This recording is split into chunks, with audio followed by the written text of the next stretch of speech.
Bago tayo mag-umpisa sa ating istorya, i-comment mo naman kung taga saan ka at anong oras ka nanonood ngayon. Malay mo, sa dami ng taong nanonood mula sa iba't ibang lugar, may kapareho ka pala ng pinagdadaanan, may kapareho kang tahimik na laban sa buhay, o may kapareho ka ng pangarap na kahit ilang beses yurakan ng iba ay pilit pa ring bumabangon. Kaya huwag kang mahiyang mag-iwan ng komento dahil baka ang simpleng lugar at oras na isusulat mo ay maging simula ng pag-aalala na hindi ka nag-iisa sa mundong ito. Sa maliit na bayan ng San Isidro del Mar, kung saan ang hangin ay laging may halong alat mula sa dagat at ang umaga ay nagsisimula sa kalampag ng mga bangkang pauwi mula sa pangingisda, doon lumaki si Maristela Navor. Hindi marangya ang duhay niya. Ang bahay nila ay maliit lamang, gawa sa lumang kahoy, may bubong na yero na maingay kapag umuulan at may bintanang tinatakpan ng manipis na kurtinang paulit-ulit ng tinahian ng kanyang ina. Ngunit sa bahay na iyon, natutunan ni Maristela ang dalawang bagay na hindi kailanman nabibili ng pera: dignidad at tiyaga. Anak siya ni Aling Savina, isang mananahing halos hindi na natutulog kapag maraming nagpapagawa ng uniforme, at ni Mang Daciano, isang mangingisdang namatay noong 14 na taong gulang pa lamang si Maristela. Mula nang mawala ang kanyang ama sa laot dahil sa biglaang sama ng anahon, si Maristela ang naging katuwang ng kanyang ina sa lahat. Madaling araw pa lamang ay gising na siya para magbalot ng suman at puto na ititinda niya sa palengke. Pagkatapos noon ay papasok siya sa eskwela, dala ang lumang bag na may punit sa gilid at sapatos na tinaplan na ng rugby. Pag-uwi naman niya, imbis na magpahinga, uupo siya sa tabi ng makinang panahi ng kanyang ina at mag-aabot ng sinulid, magugupit ng tela at minsan ay siya na mismo ang nagdidisenyo ng simpleng borda sa mga damit.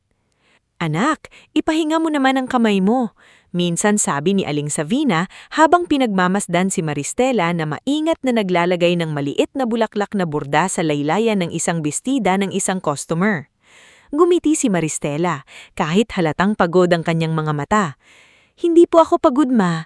Masaya po ako kapag nakikita kong gumaganda ang tela dahil sa kamay natin." Napabuntong hininga si Aling Savina. "Mana ka talaga sa tatay mo. Kapag may gusto kang gawin, kahit mahirap, tinatapos mo." Saglit na tumigil si Maristela at tumingin sa lumang litrato ni Mang Daciano na nakasabit sa dingding. "Sana po, ma, balang araw makapagtayo tayo ng sarili nating patahiyan, hindi lang maliit. Yung marami tayong matutulungang babae dito sa bayan, yung mga nanay na iniwan ng asawa, mga dalagang hindi nakapagtapos, mga lola na magaling pa ring manahe pero wala nang kumukuha sa kanila." Napangii si Aling Savina, ngunit may lungkot sa gilid ng kanyang mga labi. "Malaki ang pangarap mo, anak. Hindi naman masamang mangarap ng malaki kahit maliit ang bahay natin, di ba?" Hinaplos ni Aling Savina ang buhok ng anak. "Hindi masama, basta wag mong hahayaang yurakan ng kahit sino ang puso mo habang inaabot mo iyon." Hindi alam ni Maristela noon na ang payong iyon ng kanyang ina ay magiging isa sa pinakamahalagang pangungusap na kakapitan niya sa mga darating na taon. Kilala si Maristela sa palengke bilang tahimik na dalagang hindi mahilig makipagtsismisan. Kapag may bumibili sa kanya, magalang siyang sumasagot. Kapag may nangungutya sa luma niyang damit, nginingiti lang niya. May kakaibang hinahon sa kanya na minsan ay napagkakamalang kahinaan. Ngulit para sa mga tunay na nakakakilala sa kanya, alam nilang sa likod ng mahinang boses ni Maristela ay isang isip na matalas, mapagmasdan at laging may plano. Isa sa mga nakakakilala sa talento niya ay si Liora Magsalin, anak ng may-ari ng maliit na accounting office malapit sa palengke. Magkaibigan sila mula high school, kahit mas nakaluwag-luwag ang buhay ni Liora. Madalas nitong puntahan si Maristela sa pwesto ng kakanin. "Stella, alam mo ba kung nasa Maynila ka lang, baka may sarili ka ng butik ngayon?" sabi ni Liora habang kumakain ng puto. Nailing si Maristela. "Butik agad? Nirenta nga sa pwesto, hirap pa kami minsan." "Kaya nga dapat seryosohin mo yung sketches mo. Hindi yan basta drawing lang. Tignan mo ito." Kinuha ni Liora ang maliit na notebook ni Maristela at binuklat ang mga disenyo ng damit na gawa sa abel at recycled fabric. "May kwento bawat isa, hindi lang siya damit." Mahinang tumawa si Maristela. ikaw talaga, mas naniniwala ka pa sa akin kesa sa sarili ko. Dapat lang, kasi minsan ang taong may talento, huling-huli siyang maniwala sa sarili niya. Sa mga simpleng usapang iyon, unti-unting lumalakas ang loob ni Maristela. Ngunit kahit may pangarap siya, hindi niya minamadali ang buhay. Para sa kanya, sapat na munang makaraos sila ng ina-araw-araw, mabayaran ng utang sa tindahan, at hindi maputulan ng kuryente. Hindi niya hinahanap ang mayamang buhay. Hindi niya hinahanap ang prinsipe sa mansyon. Ang gusto lang niya ay isang patas na pagkakataon. Hanggang isang hapon, habang pauwi siya mula palengke dala ang bayong na may natirang kakanin, nakita niya ang isang itim na sasakyang nakatigil sa gilid ng kalsada. Bukas ang hood nito at sa tabi ay isang lalaki na nakasuot ng puting polo, halatang hindi sanay madumihan ng kamay. Mukhang inis na inis ito habang may kausap sa telepono. Hindi ko alam kung nasan ako exactly, sabi ng lalaki sa phone. Basta may palengke sa unahan at maraming niyog sa gilid ng kalsada. No, wag mo akong pagsabihan ngayon. Just send someone. Dadaan na sana si Maristela, pero napansin niyang may usok na lumalabas sa makina. Napatigil siya. Sir, mahinahon niyang tawag. Patayin niyo muna po ng tuluyan, baka lumala. Napalingon ng lalaki. May saglit na pagtataka sa mukha nito, marahil dahil hindi niya inaasahang may kakausapin siya roon. Do you know anything about cars? Tanong nito. Hindi po masyado. Pero yung kapitbahay namin mekaniko. Malapit lang dito ang talyer ni Mang Temyong. Kung gusto nyo, matatawag ko siya. Tinignan siya ng lalaki mula ulo hanggang paa. Hindi mapangmata ang tingin, pero halatang nag-aalangan. You do that? Opo, delikado po kung ipipilit nyo pa iandar. Ilang minuto lang ay dumating si Mang Temyong, dala ang lumang toolbox. Habang inaayos ang sasakyan, nanatili si Maristela sa gilid. Hindi dahil nakikiusyoso, kung hindi dahil siya ang nagdala ng tulong at gusto niyang siguraduhin hindi mapapahiya si Mang Temyong kung sakaling hindi mabayaran. Nang matapos ang simpleng pagkukumpuni, naglabas ng makapal na wallet ang lalaki at inabutan si Maristela ng ilang libong piso. For your trouble, sabi nito. Napaatras si Maristela. Ay, wag na po. Si Mang Temyong po ang bayaran nyo. Wala naman po akong ginawa. You help me. Kahit sino naman po siguro tutulungan kayo kung nakita kayong nasiraan. Napatingin ang lalaki sa kanya na para bang ngayon lang siya nakarinig ng ganoong sagot. Sa mundong ginagalawan niya, halos lahat ng kilos ay may kapalit. Ngunit ang dalagang nasa harap niya, pawisan, simple ang damit, may dalang bayong ng kakanin, ay tumanggi sa perang pwede sanang makatulong sa isang linggong gastos nila. What's your name? Tanong niya. Maristela po. Maristela Navor. I'm Edric. Sagot niya. Edric Valderrama. Walang naging reaksyon si Maristela sa apelyido. Hindi niya kilala ang pamilyang Valderrama maliban sa naririnig niya minsan sa radyo tungkol sa mga building sa Maynila. Para sa kanya, isa lang itong lalaking nasiraan ng sasakyan at natulungan niya. Mabuti po at naayos na, Sir Edric. Ingat po kayo sa biyahe. Wait, pinigil nito habang paalis na siya. You sell those? Tinignan ni Maristela ang bayong. Opo, kaso tira na lang po ito. I'll buy all of it. Sir, malamig na po. That's fine. Ayaw ko po kayong lokohin. Mas masarap po ito kapag bagong luto. Napangiti si Edric. Then, I'll come back tomorrow morning and buy fresh ones. Akala ni Maristela ay biro lang iyon. Ngunit kinabukasan, habang nagsasaayos siya ng paninda, nakita niya ang parehong itim na sasakyan na pumarada malapit sa palengke. Bumaba si Edric, mas simple ang suot ngayon, at lumapit sa kanya na may ngiting hindi niya maipaliwanag. Fresh today? Tanong nito. Opo, sagot ni Maristela, bahagyan na pawa. Pero hindi niyo naman kailangang dayuhin pa ito. Maybe I wanted to. Mula noon, naging madalas ang pagpunta ni Edric sa San Isidro del Mar. Sa una, bumibili lang siya ng kakanin. Pagkatapos ay natuto niyang makipagkwentuhan kay Mang Temyong, kay Liora, at maging kay Aling Savina. Hindi agad nagtiwala si Aling Savina kay Edric. Para sa isang inang matagal nang sanay sa hirap, ang lalaking biglang dumarating mula sa mundong mga mayayaman ay hindi agad biyaya. Minsan, maaari itong unos na maganda lang ang bihis. Anak, kilalanin mo siyang mabuti. Ang lalaking mabait sa labas, hindi laging matapang sa loob ng sariling pamilya. Napakunot noo si Maristela. Mabait naman po siya, ma. Hindi niya ako minimiliit. Hindi lang yun ang sukatan. Kapag dumating ang araw na kailangan niyang ipaglaban, kaya ba niya? Hindi nakasagot si Maristela. Sa murang puso niya, gusto niyang maniwalang oo. Lumipas ang mga buwan at naging malinaw ang pagtingin nila sa isa't isa. Si Edric ay nahulog sa kababaong hoob at talino ni Maristela. Si Maristela naman ay naakit sa katahimikan ni Edric sa paraan ng pakikinig nito kapag nagsasalita siya tungkol sa pangarap niyang patahian at sa tila lungkot sa mga mata niya tuwing nababanggit ang sariling pamilya. Sa amin, Minsang inamin ni Edric habang nakaupo sila sa tabing dagat. Lahat kailangan perpekto. Apelido, negosyo, itsura, kilos. Parang bawal huminga nang hindi iniisip kung anong sasabihin ng iba. Malungkot pa lang maraming pera kung ganon, sabi ni Maristela. Napatingin si Edric sa kanya. That's why being here feels different. Dito kasi kapag gutom ka, kakain ka. Kapag pagod ka, matutulog ka. Kapag may problema ka, haharapin mo. Walang masyadong palamuti. Maybe that's what I need. Hindi nagtagal, ipinakilala ni Edric si Maristela sa pamilya Valderrama. Doon unang nasilayan ni Maristela ang mundong ibang-iba sa kanya. Malaking mansyon na may marmolang sahig, mga chandelier na kumikislap, mga katulong na halos hindi tumitingin sa mata ng mga amo, at hapagkainang mas mahaba pa kaysa sa buong sala ng bahay nila. Sa dulong upuan naroon si Donatella Valderrama, ang ina ni Edric. Matikas ang tindig nito, makinis ang mukha, at may nigniting hindi umaabot sa mga mata. Sa tabi niya si Briseda, kapatid ni Edric, na mula pa lang sa pagpasok ni Maristela ay sinusukat na siya ng tingin. So, sabi ni Donatella habang hinahalo ang tsaa, ikaw ang dalagang pinagkakaabalahan ng anak ko. Magalang na yumuko si Maristela. Opo, ma'am, ako po si Maristela Navor. Navor?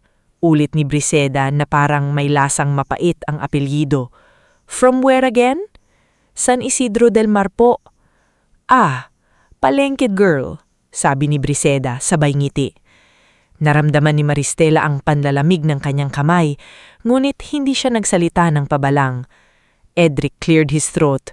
Briseda, what? I'm just trying to remember. Tumingin si Donatella kay Maristela. Ano ang trabaho ng mga magulang mo? Yumaon na po ang tatay ko. Mangiisda po siya. Ang nanay ko naman po ay mananahi. How quaint, mahinang sabi ni Briseda. Sa ilalim ng mesa, marahang hinawakan ni Edric ang kamay ni Maristela. Akala niya ay sapat na iyon para maramdaman niyang ipinagtatanggol siya. Ngunit habang tumatagal ang hapunan, unti-unti niyang naiintindihan ang sinabi ng kanyang ina. Hindi sapat ang hawak sa kamay kung ang kailangan ay boses.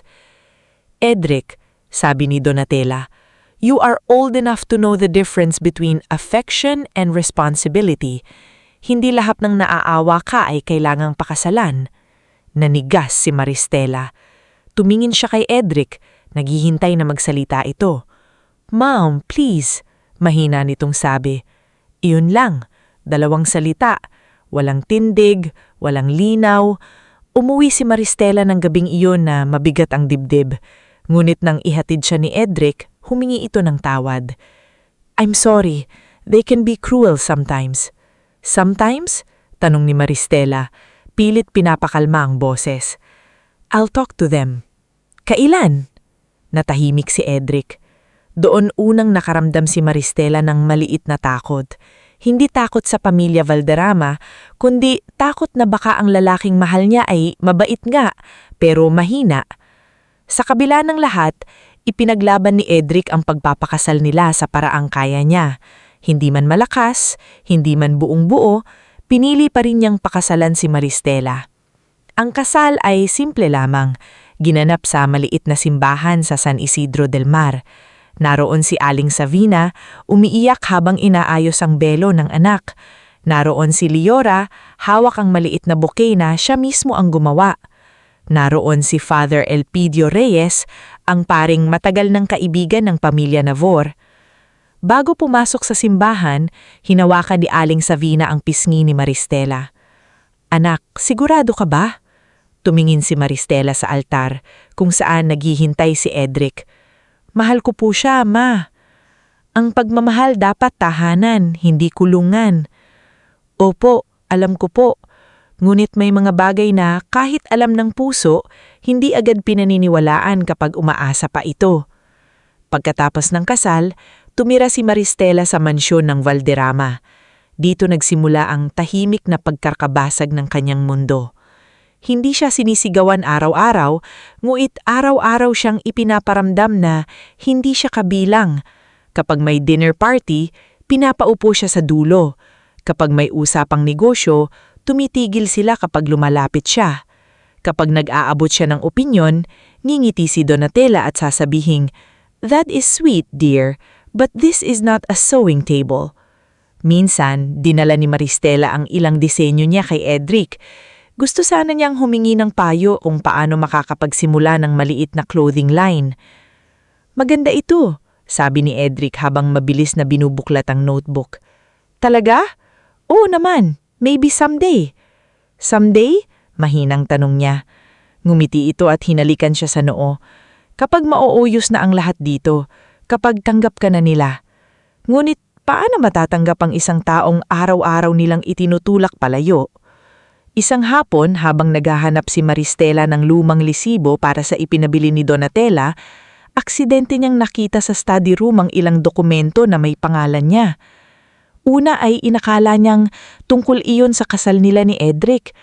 Ngulit nang basahin niya, nanlamig ang buong katawan niya. May mga pirma roon na tila pirma niya pero hindi kanya. May mga transaksyon mula sa Valderrama Family Charity Fund na nakapangalan sa kanya bilang authorized representative. May mga lalaking halagang inilabas sa proyekto para sa mga kababaihang mahihirap. Proyektong hindi niya kailanmang narinig. Dahan-dahan niyang kinuha ang isang papel at itinago sa loob ng kanyang notebook. Nang gabing iyon, tinawagan niya si Leora. "Leora?" Bulong niya, nanginginig ang boses. "Kailangan ko ng tulong mo. May nakita akong dokumento. Pangalan ko ang ginamit." "Ano? Stella, sigurado ka ba?" "Oo, at pakiramdam ko kapag nalaman nilang nakita ko ito, hindi nila ako basta palalampasin." Hindi pa alam ni Maristela kung gaano katotoo ang sinabi niyang iyon.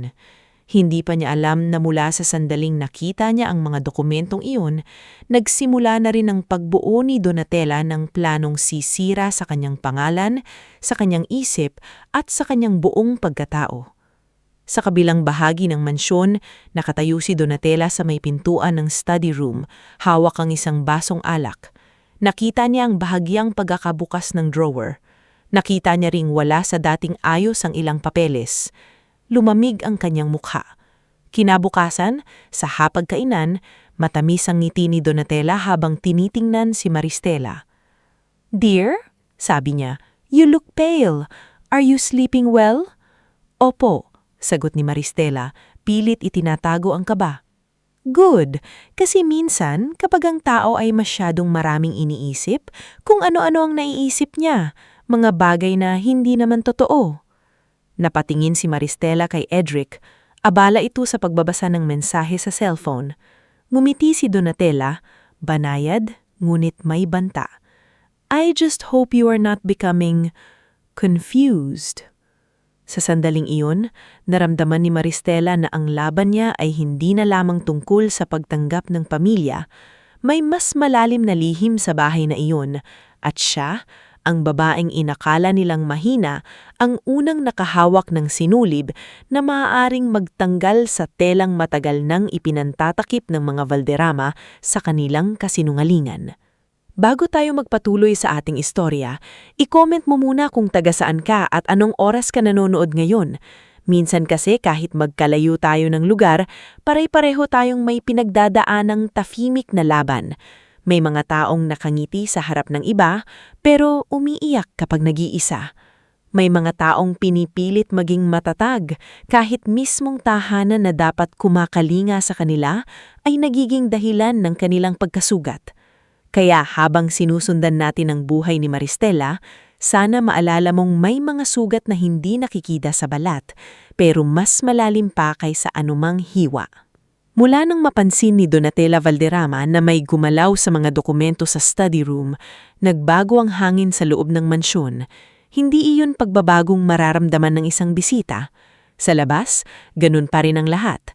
Makintabang sahig, tahimik ang mga kasambahay, maayos ang mga bulaklak sa gitna ng mahabang hapag, at laging mabango ang hangin dahil sa mamahaling diffuser na ini-import pa raw mula Europa. Ngunit para kay Maristela, parang bawat sulok ng bahay ay biglang nagkaroon ng matang nagmabasid sa kanya. Kapag bumababa siya sa kusina para kumuha ng tubig, biglang titigil sa bulungan ng dalawang kasambahay. Kapag dumadaan siya sa hallway, makikita niyang nakatingin sa kanya si Primina, ang matandang kasambahay na matagal nang nagsisilbi kay Donatella. Kapag tatawag siya sa kanyang ina, laging may dahilan kung bakit hindi gumagana ang telepono sa sala. "Ma'am Maristela," sabi ni Primina isang umaga habang hawak ang tray ng kape. "Sabi po ni Madam Donatella, huwag muna kayong masyadong tatawag sa labas. Nakakapagod daw po sa isip ninyo." Napatigil si Maristela sa pag-aayos ng maliit niyang notebook. "Nakakapagod sa isip ko ang tumawag sa nanay ko?" Hindi tumingin sa kanya si Primina. "Utos lang po, ma'am. Pakiabot sa akin ang cordless phone. Hindi ko po hawak. Nasa side table lang yan kanina. Baka po ipinatago ni Madam." Doon unang naramdaman ni Maristela ang kakaibang higpit sa dibdib. Hindi siya nakakulong sa rehes, pero unti-unting kinukuha sa kanya ang mga maliliit na bagay na nagpaparalala na may sarili siyang buhay sa labas ng mansyon. Telepono, sulat, pera, oras. Kahit pagdalaw sa kanyang ina ay kailangan na raw ipagpaalam. Kinagabihan, kinausap niya si Edric sa kanilang kwarto. Nakaupo siya sa giid ng kama, nakaharap sa laptop habang sinusuri ang ilang papeles ng kumpanya. "Edric," maingatang simula ni Maristela, "bakit parang lahat ng kilos ko dito kailangan ng bantayan?" Hindi agad ito tumingin sa kanya. "What do you mean?" "Hindi ko natatawag ang mama ko. May mga gamit akong nawawala, pati mga notebook ko parang may gumagalaw." Napabuntong hininga si Edric. "Stella, maybe mom is just worried." "Worried saan? Sa'yo? Sa akin?" Bahagyang natawa si Maristela, hindi dahil natutuwa siya, kundi dahil hindi niya alam kung paano tatanggapin ang ganung sagot. "Ako ang dapat mag-alala, Edric. May nakita akong dokumento sa study room. Pangalan ko ang ginamit." Tumigil ang kamay ni Edric sa keyboard. "Sinabi ko na sa'yo yun, di ba? Pero hindi mo pa rin ako pinapakinggan." Dahan-dahan itong humarap sa kanya. "I asked mom about it. At she said you misunderstood." Nanlaki ang mata ni Maristela. "Misunderstood? Edric, pirma ko ang ginaya nila." "Stella, please." Tumayo si Edric at hinawakan ng magkabilang balikat niya. "I'm not saying you're lying. I'm just saying baka may paliwanag." "Kung may paliwanag, bakit tinatago nila ang telepono? Bakit parang binabantayan ako?" Napalingon si Edric sa pinto na para bang natatakot na may makarinig. "Hinaan mo ang boses mo." Doon mas nasaktan si Maristela. Hindi dahil pinatahimik siya, kundi dahil malinaw na mas takot si Edric sa skandalong maaaring marinig ng pamilya kaysa sa takot na nararamdaman ng sariling asawa. "Hindi mo ako kailangang sigawan para iparamdam na mag-isa ako," mahinang sabi ni Maristela. Natigilan si Edric. "Hindi iyon ang ibig kong sabihin. Pero iyon ang ginagawa mo." Kinabukasan, dumating si Donatella sa kwarto ni Maristela habang inaayos nito ang ilang damit sa aparador. Kasama nito si Briseida, nakasuot ng mamahaling silk blouse at may hawak na maliit na kahon. "Dear," matamis na sabi ni Donatella, "I noticed you haven't been wearing the necklace Edric gave you." "Nakatago po," sagot ni Maristela. "Where?" "Sa drawer ko po."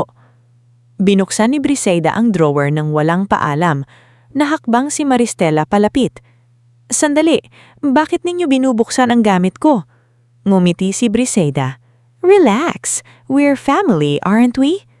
Kinuha nito ang velvet box kung saan nakalagay ang kwintas. Inabot niya kay Donatella. "Don't worry," sabi ni Donatella. "Itatago ko muna ito." "Bakit po?" "Because you are under so much stress lately. Baka kung saan mo mailagay, baka maibenta, baka mawala. We don't want people thinking you are careless." Parang sinampal si Maristela sa harap ng dalawang babaeng parehong nakangiti. "Hindi ko ibebenta ang regalong ibinigay ng asawa ko." Tumawa ng mahina si Briseida. "You grew up poor, Maristela. Sometimes temptation is stronger than pride." Namuo ang luha sa mata ni Maristela pero pinigilan niya iyon. "Hindi ninyo ako kilala." Lumapit si Donatella at hinaplos ang pisngi niya. Isang kilos na sa malayo ay mukhang mapagmamahal pero sa lapit ay parang malamig na kamay ng hukom. "That is the problem, dear. We are starting to know you too well." Nang gabing iyon, nagawa ni Maristela na makalusot sa maliit na hardin sa likod ng mansyon. Doon, sa tabi ng fountain, gamit ang lumang cellphone ni Liora na lihim niyang ipinahiram noong huli silang nagkita, tinawagan niya ang kaibigan. "Liora," bulong niya, "kailangan kong makuha mo ang kopyang binigay ko sa'yo. Itago mo, huwag mong ipakita kahit kanino." "Stella, natakot ako nang mabasa ko iyon. May mga withdrawals na nakapangalan sa'yo, pero imposible, nasa probinsya ka noong dates na iyon. Pwede mo bang tingnan kung saan napunta ang pera?" "Kailangan ko ng oras, pero Stella, mag-iingat ka. Kung kaya nilang gumamit ng pangalan mo, kaya rin nilang baligtarin ang kwento." Bago pa makasagot si Maristela, may narinig siyang yabag. Mabilis niyang pinatay ang tawag at itinago ang cellphone sa ilalim ng paso.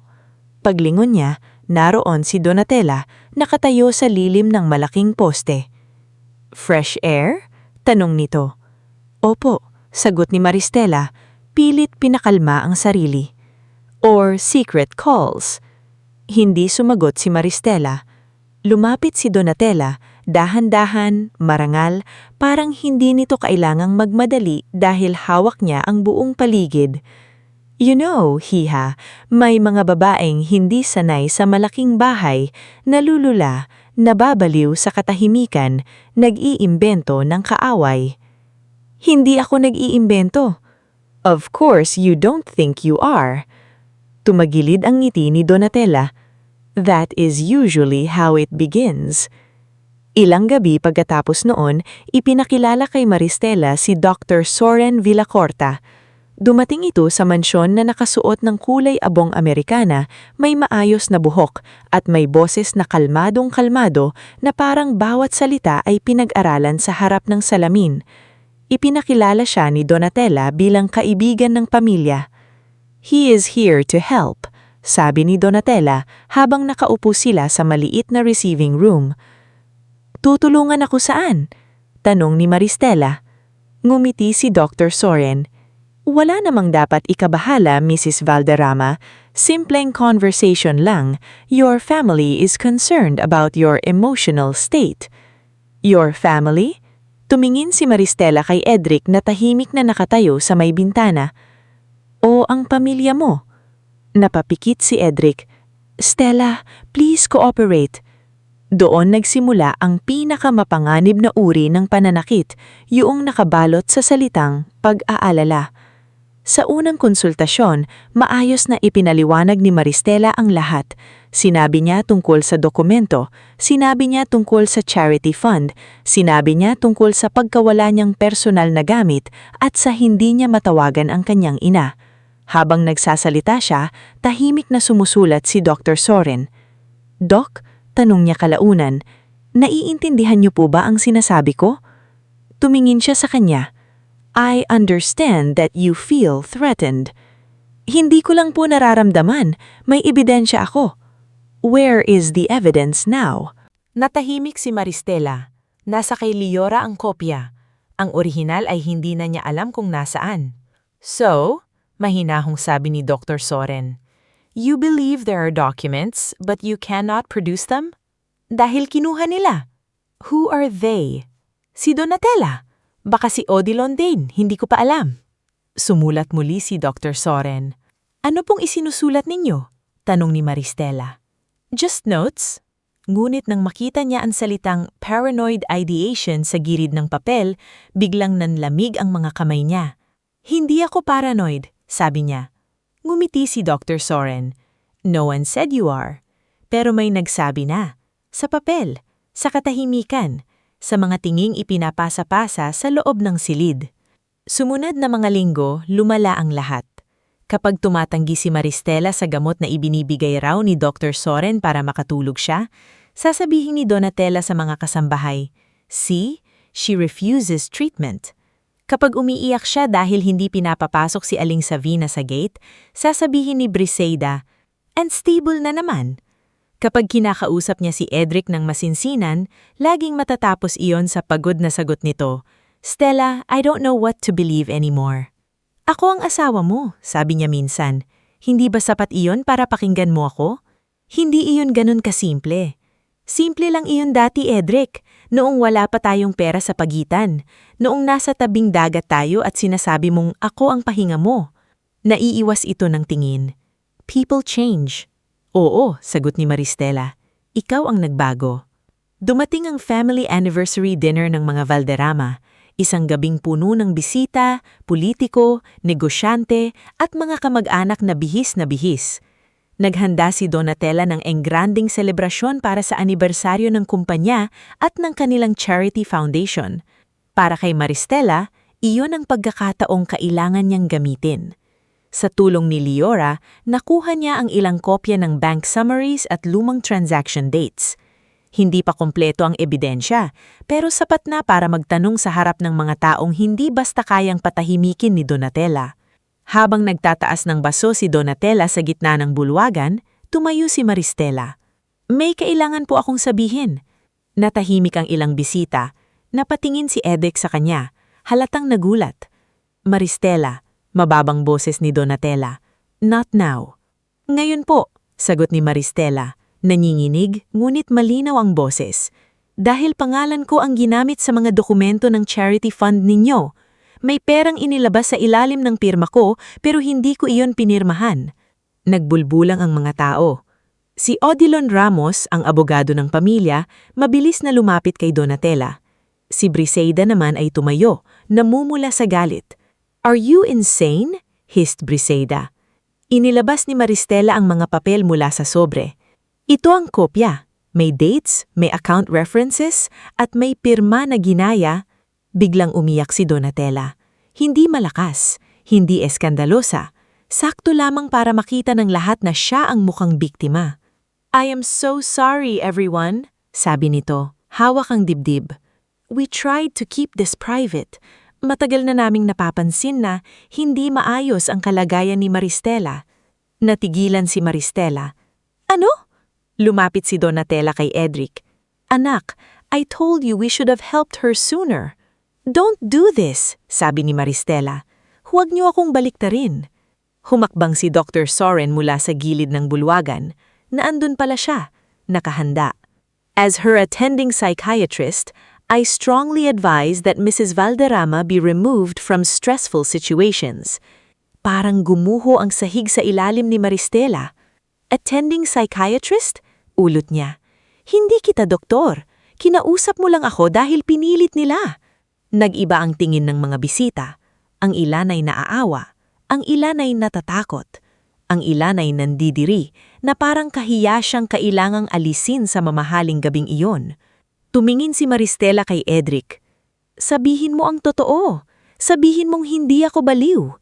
Matagal siyang tinitigan ni Edric. Sa mga matang iyon, hinanap niya ang lalaking bumili ng malamig niyang kakanin, ang lalaking nakinig sa pamarap niyang patahian, ang lalaking pinakasalan niya sa maliit na simbahan. Ngulit ang nakita niya ay isang lalaking durog sa takot, hawak sa lieg ng pamilyang hindi niya kayang suwayin. "Edric?" bulong niya. Napayuko ito. Pagkatapos, sa boses na halos hindi niya makilala, sinabi nito, "Nagpakasal ako sa may sira sa ulo." Walang tunog ang lumabas sa bibig ni Maristela. Para siyang sinaksak sa dibdib ng paulit-ulit pero walang dugong tumulo. Ang sakit ay nasa loob. sa lugar na hindi kayang gamutin ng kahit sinong doktor. Narinig niya ang mahinang hikbi ni Donatella, ang bulbulang ng mga bisita, ang yapag ng security palapit sa kanya. Nang hawakan siya ng dalawang lalaki sa braso, hindi siya nanlaban. Tuningin lang siya kay Edric, umaasang kahit sa huling segundo ay babawi ito. Ngunit hindi ito gumalaw. Kinabukasan, bago pa sumarat ang araw, isinakay si Maristela sa isang itim na van. Nasa gate si Aling Savina, umiiyak, hawak ang lumang shawl ng anak. "Anak ko yan!" Sigaw ni Aling Savina habang pinipigilan ng gwardya. "Maristela! Anak! Ma!" Sigaw ni Maristela, kumakatok sa bintana ng van. "Ma, hindi ako baliw! Ma!" Ngunit umandar ang sasakyan. Ang huling nakita ni Maristela ay ang kanyang inang napaluhod sa kalsada habang hawak-hawak ang shawl at ang mataas na gate ng Valderrama na unti-unting nagsara na parang bibig na lumulunok sa katotohanan. Dinala siya sa isang private mental hospital sa labas ng lungsod, isang lugar na napapalibutan ng mataas na pader at tahimik na puno. Malinis ang gusali, maputi ang dingding at mabango ang pasilyo, ngunit may lungkot sa hangin na hindi kayang takpan ng disinfectant. Doon siya sinalubong ni Nurse Celestine Daguillo, isang babaeng nasa edad 30, may maomong mukha at matang sanay makakita ng mga taong dinala roon hindi para gumaling, kundi para itago. "Ako si Nurse Celestine," mahinahon nitong sabi. "Kukunin ko lang ang vitals mo." "Hindi ako dapat nandito," sabi ni Maristela. Saglit siyang tinignan ni Celestine. Hindi tulad ng iba, walang panghuhusga sa mukha nito. "Marami ang nagsasabi niyan." "Totoo sa akin." Hindi sumagot si Celestine, pero bahagya nitong hinihanan ang pagkakahawak sa braso ni Maristela. Sa loob ng ward, nakilala ni Maristela si Corazon o Cora Malubay, isang dating guro na dinala roon ng sariling mga anak matapos nitong tumangging ibenta ang mina ng lupa. May mga araw na tahimik lang si Cora, nakatingin sa bintana, parang may klase pa siyang hinihintay. Nakilala rin niya si Juniper Alcantara, isang payat at tahimik na lalaking dating journalist. Madalas itong magsulat sa papel na hinihingi niya sa nurses, ngulit pinupunit din bago matapos. "Bakit mo pinupunit?" tanong ni Maristela isang hapon. Tumingin si Juniper sa kanya. "Kasi kapag naisulat mo ang totoo sa maling lugar, gagamitin nila yon laban sa'yo." Tumimo kay Maristela ang mga salitang iyon. Sa mga unang gabi niya roon, umiiyak siya ng tahimik sa kama. Hindi dahil naniwala siyang sira siya, kundi dahil halos lahat ng minahal niya ay ginamit ang katahimikan para saktan siya. Ngunit habang lumilipas ang mga araw, may napansin si Celestine. Si Maristela ang tumutulong kay Cora kapag nanginginig ang kamay nito. Si Maristela ang nag-aayos ng kumot ng isang matandang pasyente. Si Maristela ang nakikinig kay Juniper kahit hindi ito pala salita. At kapag may libreng oras, gamit ang maliliit na retaso mula sa therapy room, tinuturuan niya ang ilang pasyente na manahi ng panyo. "Marunong ka pala talaga," sabi ni Cora habang pinagmamasdan ang tahi niya. "Nanay ko ang nagturo sa akin," sagot ni Maristela. "Nasaan siya?" Natigilan si Maristela. "Hindi ko alam kung pinapayagan siyang malaman kung nasaan ako." Doon unang lumapit si Celestine sa kanya, hindi bilang nurse, kundi bilang taong may konsyensya. "May gusto ka bang ipasulat?"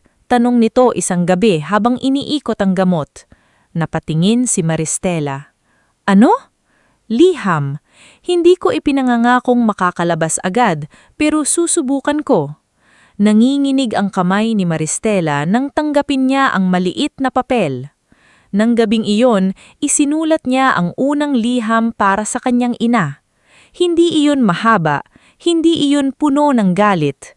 Ang nakasulat lang, "Ma, buhay ako. Hindi nila ako nasira. Maghintay ka. Babalik ako." Mula sa araw na iyon, hindi na lamang siyang biktima sa loob ng ospital. Naging tagamadsid siya. Inalala niya ang bawat pangalan, bawat pirma, bawat gamot na pilit ibinibigay sa kanya, bawat maling urot ni Dr. Soren Villacorta. Inilista niya sa isip ang oras ng gamot, ang pangalan ng mga doktor, ang pagkakaiba ng mga tunay na tala ng nurse sa inilalagay ni Dr. Soren sa official na report. Kapag sinabi niyang malinaw at maayos, minsan ay inilalarawan pa rin siya sa record bilang resistant. Delusional.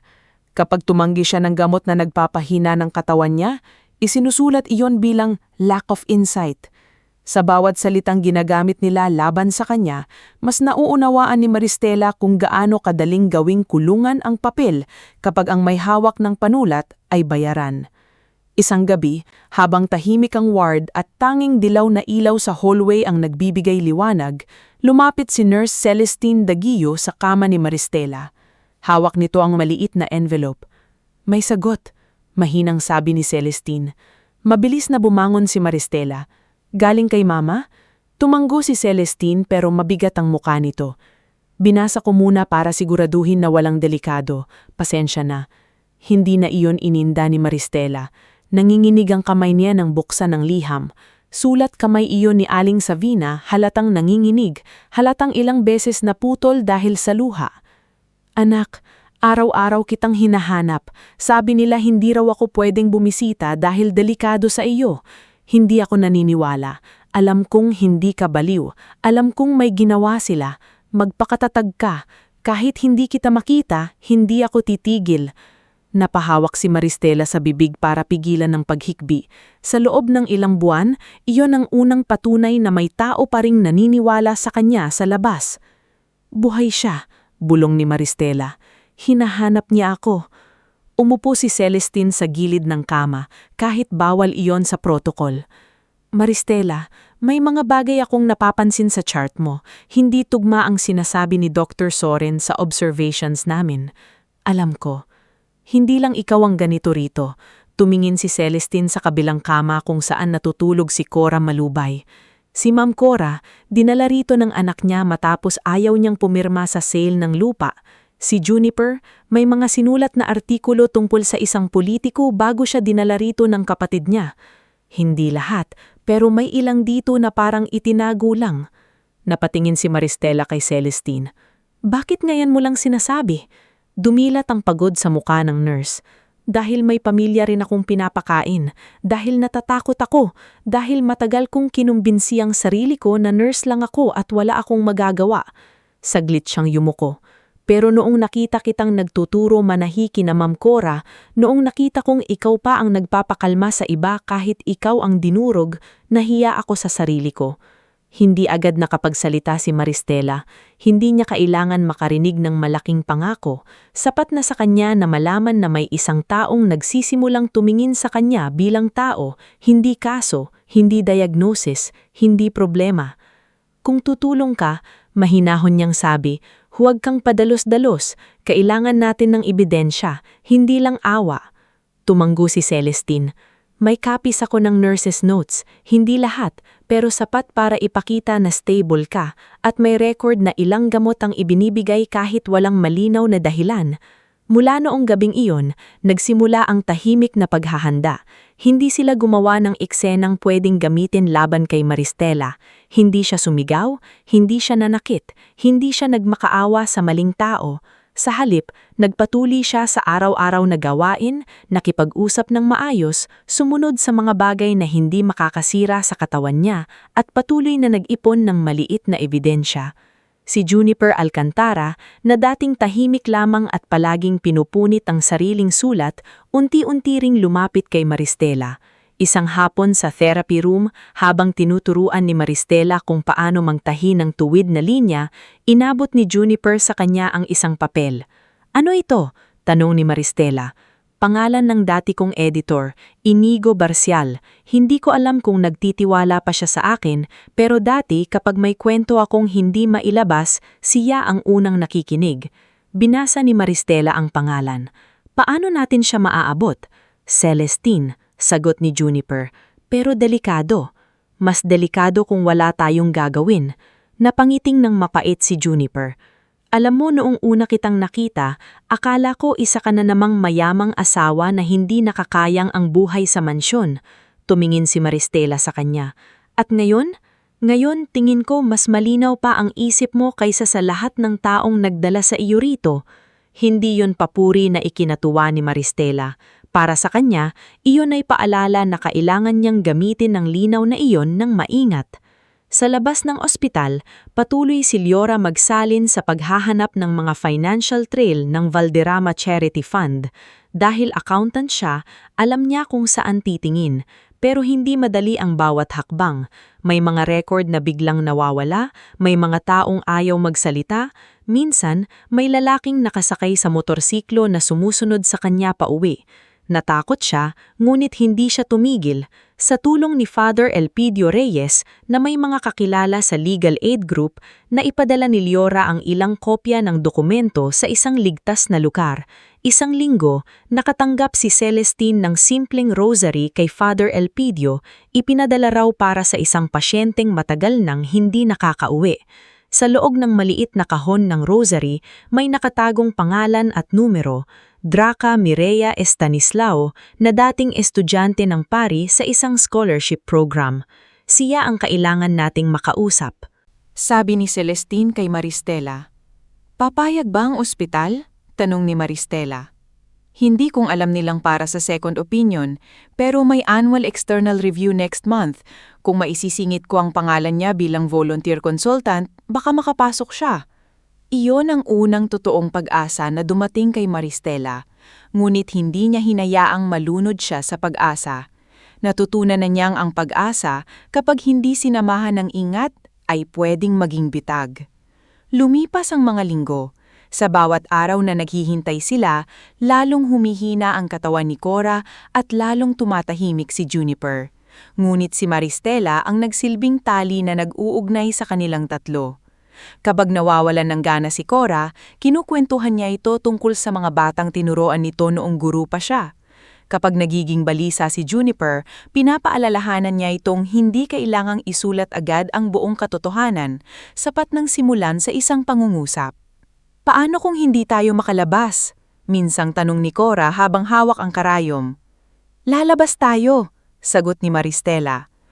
Paano ka nakakasiguro? Hindi agad sumagot si Maristela. Pagkatapos, tumingin siya sa maliit na piraso ng telang unti-unti nilang nagagawang panyo. Kasi kahit gaano kagulo ang sinulid, kapag matyaga kang kumalas ng buhol, may dulo pa rin. Dumating ang araw ng external review. Pumasok sa ward si Dr. Mireya Estanislao bilang bahagi ng consultation team. Simple ang suot nito, walang labis na alahas, at seryoso ang mukha. Hindi siya tulad ni Dr. Soren na masyadong mahinahon sa paraang nakakainsulto. Si Dr. Mireya ay nakikinig na parang bawat salita ay mahalaba. Nang makausap niya si Maristela, hindi agad siya nagtanong tungkol sa delusions o paranoia. Sa halip, sinabi niya, "Kwento mo sa akin ang buhay mo bago ka dinala rito, mula sa simula." At nagkwento si Maristela. Hindi siya nagmadali. Sinabi niya ang San Isidro del Mar, ang kanyang ina, ang patahian, si Edric, ang mansyon, ang dokumento, ang dinner, ang salitang binitiwan ng asawa niya, at ang van na nagdala sa kanya palayo habang umiiyak ang kanyang ina sa gate. Habang nagsasalita siya, hindi niya pinalabis ang kwento. Hindi siya nagpanggap na hindi nasasaktan. Hindi rin siya nagmakaawa na paniwalaan. Inilahad niya ang lahat sa pinakamaayos na paraang kaya niya. Pagkatapos ng mahabang katahimikan, nagtanong si Dr. Mireya, "Alam mo ba kung nasa ng ebidensya ngayon?" "Nasa labas po, kay Liora magsalin, at may nurse's notes po na hindi tugma sa official report." Napatingin si Dr. Mireya kay Celestine na nakatayo sa may pintuan. Saglit silang nagkatiginan. Sa tinging iyon, may nabuo ng desisyon. Hindi naging mabilis ang paglabas ni Maristela. Hindi iyon parang pelikulang biglang mabubuksan ng gate at tatakbo siya sa ulan. Tumagal pa ng ilang buwan ng pagsusuri, pakikipag-ugnayan at pagkuha ng legal clearance. Sinubukan ni Dr. Soren na harangin ang proseso. Sinabi nitong manipulative raw si Maristela. Sinabi nitong ginagaya niya ang pagiging maayos para makalabas. Ngunit sa pagkakataong iyon, hindi na siya nag-iisa. May independent evaluation si Dr. Mireya, may kopya ng totoong observations si Celestine, may sworn statement si Juniper tungkol sa mga narinig niyang pag-uusap ng staff, may hawak na financial record si Liora, at may pari sa labas na hindi madaling takutin ng pamilyang Valderrama. Pagkaraan ng halos 2 taon mula nang dalhin siya roon, tuluyang nakalabas si Maristela sa ospital. Ngunit ang unang hininga niya sa labas ng gate ay hindi nagdala ng kagalakang na inaasahan niya. Ang hangin ay malaya, oo, ngunit ang mundo sa labas ay nagbago na nang hindi siya hinihintay. Sinalubong siya ni Father Elpidio sa labas, kasama si Liora. Payat na payat si Maristela, mas mahaba ang buhok, mas tahimik ang mukha, pero hindi patay ang mga mata. "Anak," mahinang sabi ni Father Elpidio, "may kailangan kaming sabihin." Naramdaman na ni Maristela ang bigat bago pa ito sabihin. Si Aling Sabina ay pumanaw 3 buwan bago siya tuluyang makalabas. Nagkasakit ito sa puso at baga matapos ng maraming buwang paghahanap, pag-iyak, at paulit-ulit na pagtatangkang makita ang anak. Hindi ito pinayagang makadalaw kahit minsan. Ang huling bilin nito kay Father Elpidio ay iparating kay Maristela na naniwala siya hanggang dulo. Hindi umiyak agad si Maristela. Tumayo lang siya sa tabi ng sasakyan, parang hindi naaabot ng utak niya ang narinig. Pagkatapos, dahan-dahan siyang napaupo sa bangketa. Inabot siya ni Liora, ngunit hindi niya naramdaman ang kamay nito. Ang sakit ay mas malalim kaysa galit. Hindi lang siya ninakawan ng pangalan, ninakawan siya ng panahon, ninakawan siya ng huling yakap ng ina. "Hindi man lang ako nakapagpaalam," bulong ni Maristela. Lumuhod si Liora sa harap niya. "Stella, pinagpaban ka niya hanggang huli." Doon siya tuluyang umiyak. Walang sigaw, walang paghampas. Isang tahimik at mahabang pag-iyak ng anak na naulila habang nakakulong sa kasinungalingan ng iba. Sa burol na ginanap para sa huling misa ni Aling Savina, kakaunti lang ang dumalo. Naroon si Father Elpidio. Naroon si Liora. Dumating din si Celestine, dala ang isang puting panyo na tinahi ni Maristela sa ospital. Sumama si Cora, na pansamantalang nakalabas dahil sa tulong ni Dr. Mireya. Naroon din si Juniper, hawak ang maliit na notebook at halos walang imik. Walang Valderrama, walang Edric, wala ni isa sa mga taong sumira sa buhay niya. Sa harap ng puntod ng ina, lumuhod si Maristela. Hawak niya ang lumang shawl na noon ay bitbit ni Aling Savina sa gate ng mansyon. "Ma," naninginig niyang sabi, "pasensya na, hindi ako nakauwi agad. Hindi ko natupad na protektahan ka sa sakit na ibinigay nila." Humihip ang hangin mula sa dagat. Para sa isang saglit, naramdaman niyang parang nasa likod niya ang ina. Inaayos ang buhok niya tulad noong bata siya. "Pero pangako," patuloy niya, "hindi nila ako tatapusin dito. Hindi ko sasayangin ang tinuro mo. Hindi ko gagamitin ang sakit para maging katulad nila. Gagamitin ko ito para bumangon." Matapos ang libing, wala nang bahay na mababalikan si Maristela. Ang luma nilang bahay sa San Isidro ay naisangla ni Aling Savina habang sinusubukang kumuha ng abogado para sa anak. Ang kasal niya kay Edric ay halos wala na ring saysay. May petisyon na itong ipawalang bisa gamit ang pekeng medical records at mga aligasyong siya ay hindi raw fit maging asawa. Nang malaman iyon ni Maristela, hindi siya nagwala. Tinignan lang niya ang papel ng matagal, pagkatapos ay inilapag ito sa mesa. "Kung gusto niyang burahin ako sa buhay niya," sabi niya kay Liora, "hindi ko na siya pipigilan, pero hindi niya mabubura ang ginawa nila. Hindi pa niya kayang magsampa agad ng malaking kaso. Wala siyang pera, wala siyang matibay na proteksyon, at higit sa lahat, kailangan muna niyang muling buuin ang sariling buhay. Kaya tinanggap niya ang alok ni Cora na pansamantalang tumira sa lumang garahe nito sa likod ng maliit na bahay sa Quezon City. Hindi iyon komportable, mainit sa tanghali, tumutulo kapag malakas ang ulan, at may amoy ng lumang kahoy. Pero para kay Maristela, iyon ang unang lugar na walang kandado laban sa kanya. Doon nagsimula ang Savina Line. Walang engranding ribbon cutting, walang investor, walang media. Isang lumang makinang panahilang na pinahiram ni Cora, ilang retasong tela mula sa ukay supplier ni Riora, at isang maliit na mesa na ginawa ni Bastian Ocampo, isang delivery rider na kapitbahay ni Cora at marunong magkarpintero. Hindi ito pantay, sabi ni Bastian. Hindi rin naman pantay ang buhay, sagot ni Maristela. Pero nagagamit pa rin. Natawa si Bastian. May punto ka, ma'am. Huwag mo akong tawaging ma'am, Maristela na lang. Unang ginawa ni Maristela ang mga school uniform para sa anak ng kapitbahay. Sumunod ang eco bags para sa maliit na tindahan. Pagkatapos, may nagpagawa ng simpleng damit pang opisina. Sa bawat tahi, ramdam niya ang kamay ng kanyang ina. Kapag napapagod siya, naaalala niya ang tunog ng lumang makina sa bahay nila. Kapag nanginginig ang kamay niya dahil sa trauma ng ospital, pinipikit niya ang mata at inuulit sa sarili, "Buhay ako, hindi nila ako nasira." Hindi nagtagal, nagdagdagan ng mga kasama niya. Si Zefania Cruz, isang batang single mother na iniwan ng kinakasama at magaling magburda, ang unang lumapit matapos marinig na naghahanap si Maristela ng katulong sa patahian. "Hindi po ako nakatapos," nahihiyang sabi ni Zefania. "Marunong kang matuto?" tanong ni Maristela. "Opo, kung ganon, sapat iyon sa ngayon." Sumunod si Amarilius Tiongson, dating hotel receptionist na nawalan ng trabaho matapos magsumbong laban sa manager na nanghaharas sa mga empleyado. Maayos siyang magsalita, marunong humarap sa customer, pero takot na takot nung unang dumating. "Baka hindi ako bagay dito," sabi ni Amarilius. Tinignan siya ni Maristela. "Dito, hindi kailangang buo ka agad, basta handa kang magsimula." Dumating din si Maestra Nimia, isang matandang artisana na marunong sa tradisyonal na hobby, ngunit matagal nang hindi nabibigyan ng oportunidad dahil sinasabing mabagal na raw siya. Nang makita ni Maristela ang gawa nito, halos mapaiyak siya sa ganda. "Hindi ito mabagal," sabi niya. "Ito ang klaseng gawa na hindi minamadali." Unti-unting naging tahanan ng maliit na garahe. Si Celestine, kapag day off, dumadaan para tignan ang kalagayan ng mga babae at magturo tungkol sa simpleng healthcare.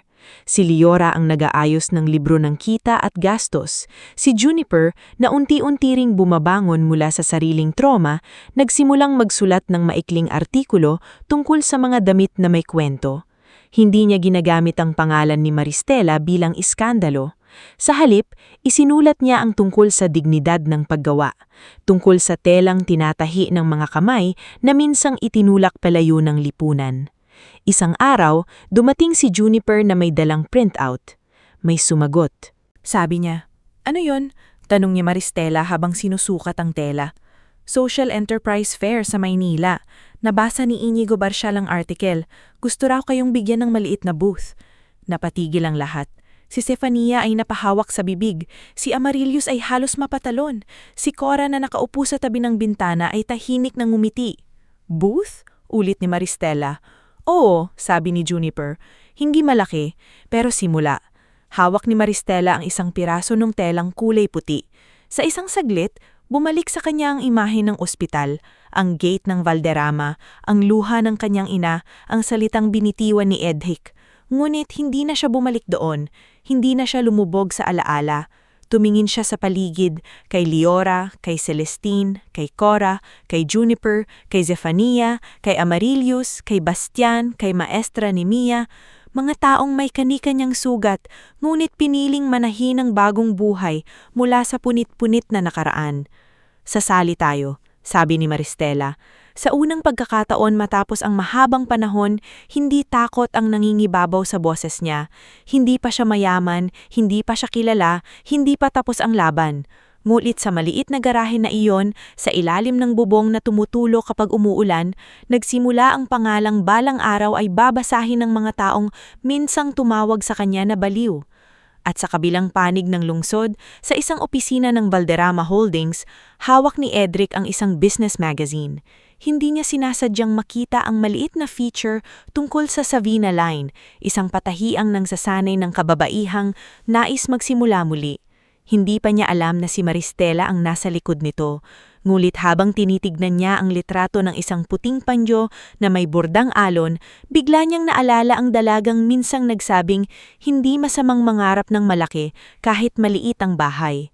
Saglit na naninig ang kamay niya. Sa unang pagkakataon sa loob ng 2 taon, hindi siya hinabol ng takot sa kanyang ina. Hinabol siya ng sariling konsensya. Bago tayo magpatuloy sa ating istorya, i-comment mo muna kung taga-saan ka at anong oras ka nanunood ngayon. Habang sinusundan natin ang pagbangon ni Maristela, alalahanin natin na hindi lahat ng tagumpay ay dumarating ng biglaan. May mga tagumpay na tinatahi araw-araw, piraso-piraso, luha-luha, sugat-sugat, hanggang isang araw magugulat na lang ang mga taong nanghamak sa iyo dahil lang dating itinapon nila ay siya palang magiging matibay na pundasyon ng sariling kaharian. Mula sa maliit na garahe ni Cora Malubay, nagsimula ang pinakamahirap ngunit pinakamahalagang yugto ng buhay ni Maristela Navor. Hindi na siya bumalik sa mansyon ng Valderrama. Hindi na rin niya hinabol si Edric para humingi ng paliwanag o pagmamahal. Sa bawat umagang gumigising siya sa tunog ng makinang panahi, may malinaw na siyang layunin. Itayo ang pangarap na minsang ibinulong niya sa kanyang ina noong bata pa siya. Hindi iyon para patunayan sa mga Valderrama na mali sila. Sa simula, ang gusto lang niya ay mabuhay ng may dignidad, kumita ng malinis, at bigyan ng trabaho ang mga babaeng tulad niya na minsan ding itinuring na sirang tela ng lipunan. Ang unang social enterprise fair sa Maynila ang naging maliit na pintuang bumukas para sa Savina Line. Wala silang mamahaling booth. Ang kanilang mesa ay gawa lamang ng pininturahang kahoy ni Bastian Ocampo. Ang tarpaulin ay dinisenyo ni Amarilius Tiongson gamit ang libreng computer sa barangay library. At ang mga damit ay nakasabit sa simpleng bakal na hiniram pa nila sa kapitbahay. Ngunit sa gitna ng makukulay at mamahaling display ng ibang negosyante, may kakaiba sa booth ni Maristela. Bawat damit ay may maliit na card kung saan nakasulat kung sino ang gumawa at kung anong kwento ang nasa likod nito. Isang puting blouse na may burdang alon ay gawa ni Zefania Cruz. Sa card nakasulat, tinahi ng isang ina para sa anak niyang nais niyang lumaking hindi takot mangarap.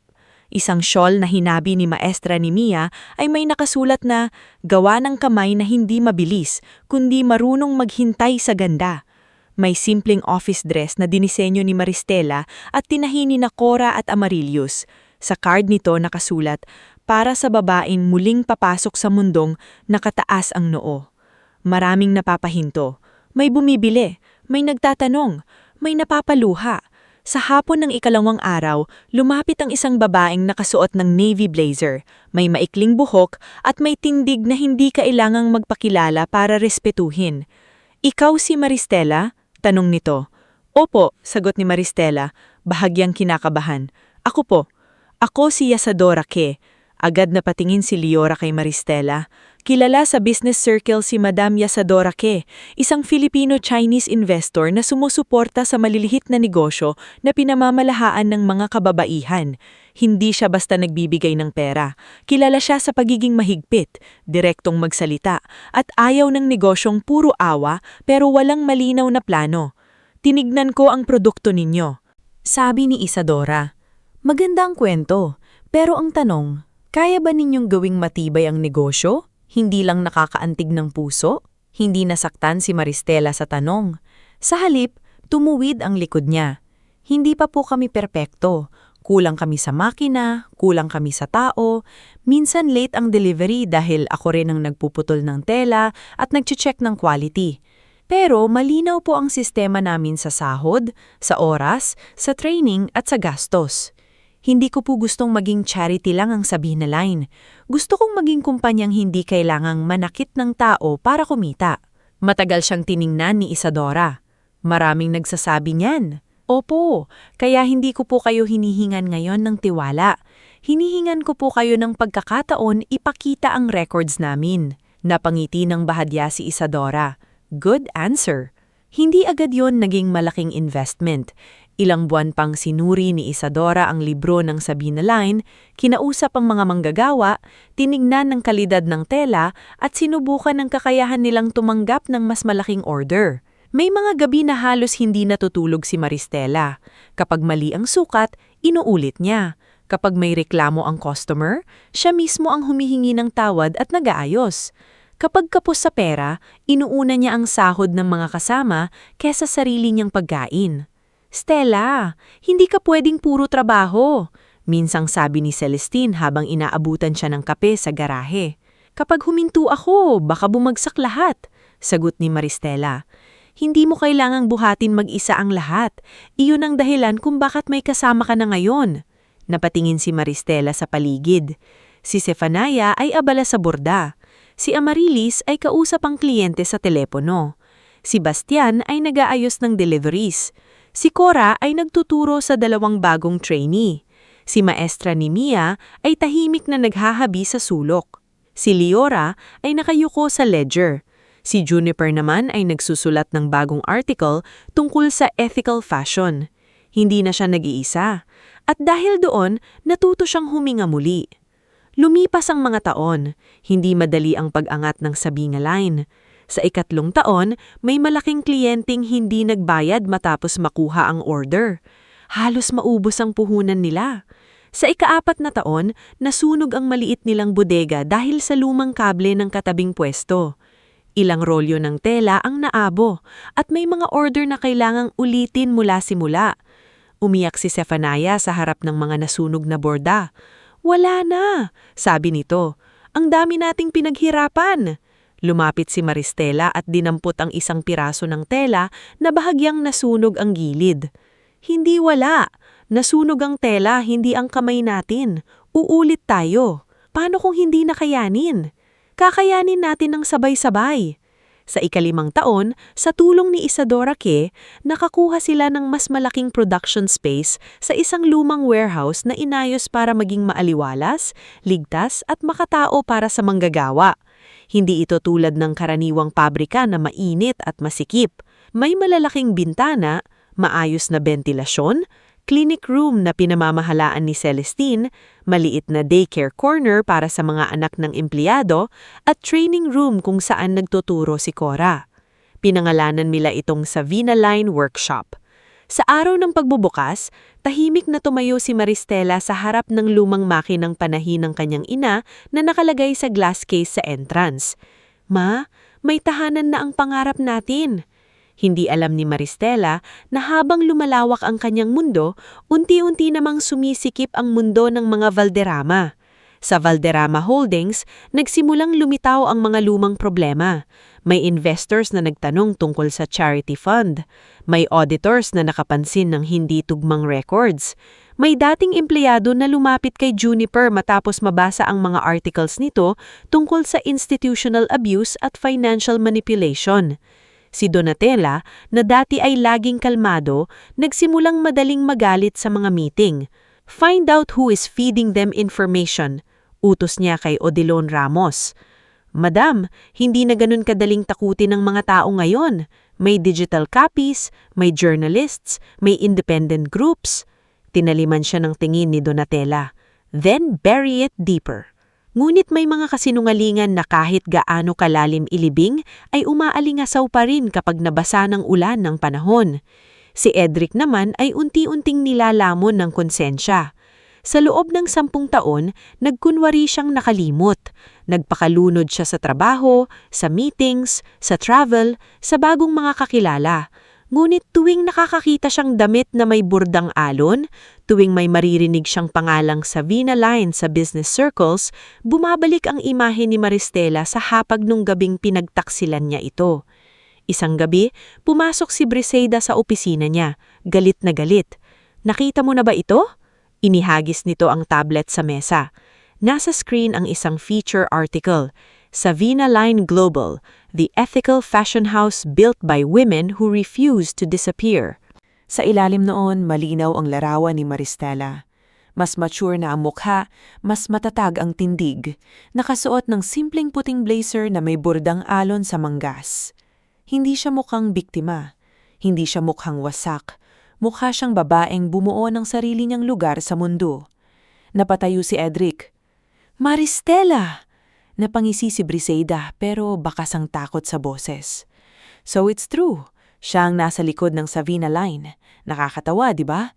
Yung babaeng sinasabi ni Mami na unstable, nasa business magazine na mayon. Hindi makapagsalita si Edric. She can destroy us, dagdag ni Briseida. Dahan-dahang tumingin si Edric sa kanya. Maybe we destroyed ourselves first. Don't be dramatic. Hindi ba totoo? Umalis si Briseida nang hindi sumagot. Samantala, sa Savina Line, dumating ang pinakamalaking pagkakataon ng buhay ni Maristela. Inimbitahan siya ni Yasadora Ke sa isang closed meeting kasama ang ilang international buyers mula Singapore, Japan at Europe. Hindi lamang designs ang hinahanap nila, kundi kumpanya na may malinaw na ethical labor standards. Sa meeting na yon, hindi itinago ni Maristela ang pinagdaanan ng Savina Line. We are not perfect, sabi niya sa Ingles na simple ngunit malinaw. We had delayed orders, we had losses, we had to rebuild after a fire. But every woman in our workshop is paid fairly, trained properly, and treated as someone whose life matters beyond production numbers. That is our foundation. Pagkatapos ng presentation, tinanong siya ng isang foreign buyer. Why fashion? After everything you went through, why not choose a quieter life? Saglit na natahimik si Maristela. Pagkatapos ay sumagot siya. Because clothes were the first things my mother and I made together, and because people like us are often judged by what we wear, where we came from, and what others say about us. I wanted to create something that covers the body, yes, but also restores dignity. Pagkatapos ng meeting, nakuha nila ang unang international partnership. Hindi iyon sapat para maging pinakamayaman agad, pero iyon ang nagbukas ng pinto. Sumunod ang export orders, collaborations, training grants, at bagong branches sa Cebu, Davao, Iloilo at Baguio. Si Bastian ay naging operations head. Si Zephaniah ang namuno sa embroidered line na naging signature ng brand. Si Amaryllis ang humawak sa client relations. Si Celestine ang naging welfare director. Si Leora ang chief finance officer. Si Juniper na dati ay natatakot magsulat ng katotohanan, naging head ng advocacy publishing. Si Cora ang tumayong training school director ng Savina Line Academy. Si Maestra Nimia naman ang naging cultural design mentor. Ngunit sa gitna ng pag-anat, hindi nakalimot si Maristela sa kasong matagal niyang inihahanda. Hindi iyon paghihinggil na padalos-dalos. 10 taon niyang pinatibay ang sarili, ang negosyo at ang ebidensya. Si Juniper ay nakipag-usap sa dating mga pasyente ng mental hospital. Si Celestine ay nag-ipon ng testimonya mula sa ilang nurse na noon ay natakot magsalita. Si Leora ay nagbuo ng financial map ng charity fraud. Si Dr. Mireya Estanislao naman ay naghanda ng professional statement tungkol sa maling diagnosis at abuse of psychiatric authority. Si Father Elpidio naman ay tumulong na makahanap ng legal organization para sa iba pang biktima. Isang hapon dumating si Odilon Ramos sa private office ni Maristela. Hindi na siya kasing tikas tulad noon. May edad na, pawisin at halatang hindi mapakali. Maristela, sabi niya, pilit ang ngiti. Or should I say, Miss Navor. Hindi siya pinaupo ni Maristela agad. Tinignan niya lang ito mula sa kabilang dulo ng mesa. Ano ang kailangan mo, Attorney Ramos? Let us be practical.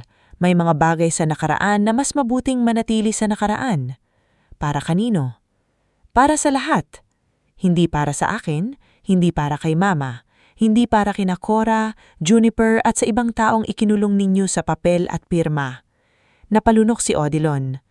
You have a company now, a name, a reputation. Kapag binuksan mo ito, madadamay ka rin sa eskandalo. Mahinang ngumiti si Maristela, ngunit walang saya sa kanyang mata. Noon, takot ako sa salitang iskandalo. Ngayon mas takot ako sa katahimikan na pumapatay ng tao.